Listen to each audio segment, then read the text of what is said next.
Ya Mas, ini saya ke Polres Sukoharjo yang mana ingin menanyakan perihal laporan saya yang sudah tahap projudisial, yang mana dari hasil yang kami dapat SP2HP itu sudah lebih dari cukup 2 alat buktinya. Nah, namun 1 bulan yang lalu pernah diadakan gelar perkara, yang mana gelar perkara tersebut kan informasi yang sama didapatkan untuk menetapkan tersangka. Nah, karena apa?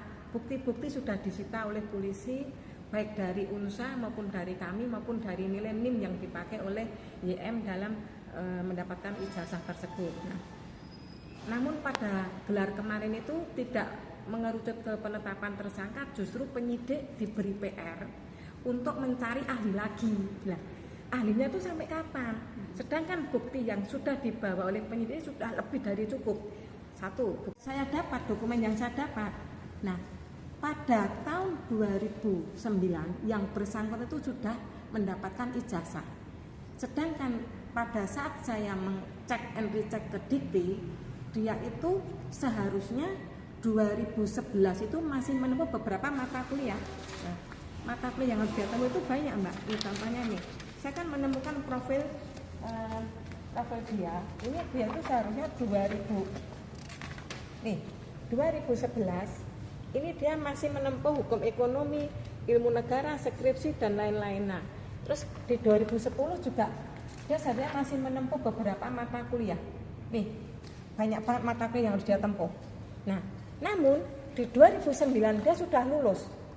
Nah, 2010 nih yang dia belum menempuh semuanya. Semester 2010 dan 2011 belum dia tempuh. Namun dia sudah mempunyai ijazah SH-nya itu sekitar tahun ijazah dia.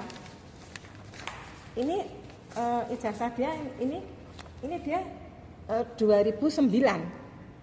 Nah, terus 2009 ini setelah mendapatkan ijazah dari UNSA 2009 ini, ya kan?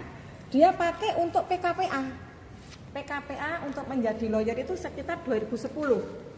Nah, dari PKPA tersebut dia akhirnya menjadi advokat. Yang mana setelah menjadi advokat, dia itu tidak menjalankan seperti untuk profesi advokat adalah profesi yang sangat mulia gitu loh. Dia asal-asalan, akhirnya saya menjadi korbannya maupun beberapa klien lainnya gitu loh ya. Jadi, maka saya melaporkan ini, saya menanyakan sampai kapan kasus ini mau dibawa kemana kasus ini oleh Polres Sukoharjo gitu loh. Kenapa tidak segera menetapkan tersangka, sedangkan laporan itu sudah lama, Mbak. Sudah lama banget, hampir 2 tahun lebih. Karena apa? Dari kemarin SPDP 2023, ya kan itu loh. Itu ke pending telegram Kapolri. Sekarang sudah 2025. 2025 ini pun ahli sudah diperiksa. UMS sudah, UNSA sudah, yang punya nilai pun sudah. Bukti-bukti sudah disita semuanya oleh penyidik. Kenapa hasil gelar perkara kemarin itu kok tidak segera menetapkan tersangka gitu loh. Namun malah memberi PR kepada penyidik harus mencari ahli lagi, sedangkan ahli ini kan sudah ada gitu loh.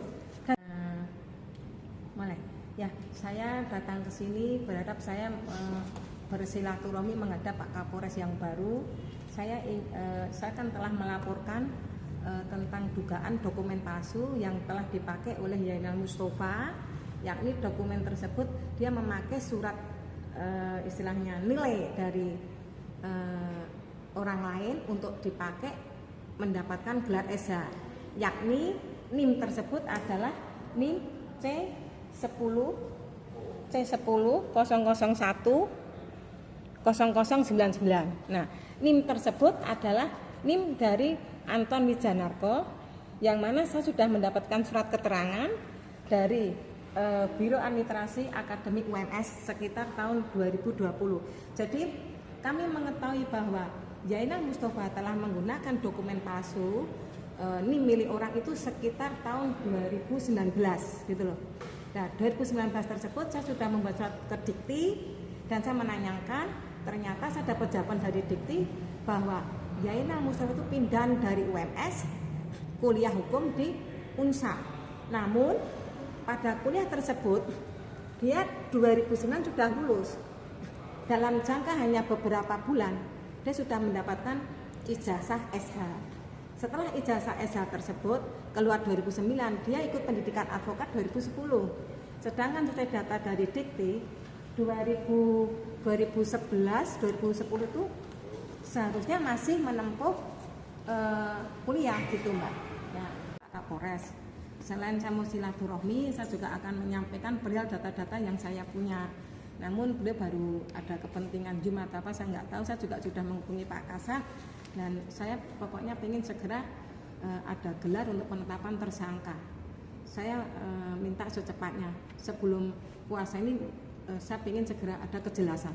Artinya begini kan, ini sangat merugikan masyarakat pencari keadilan. Salah satunya klien Bu Asri. Dan saya pun juga jadi korban dia. Saya dibuat kemana-mana viral oleh orang itu kan, orang itu harus berhenti.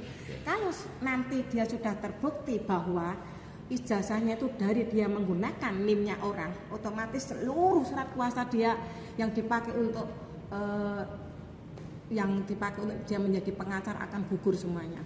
Dan saya tidak akan tinggal diam karena saya tuh sudah diam gitu, tapi malah orang itu bikin ulah terus gitu loh Mbak.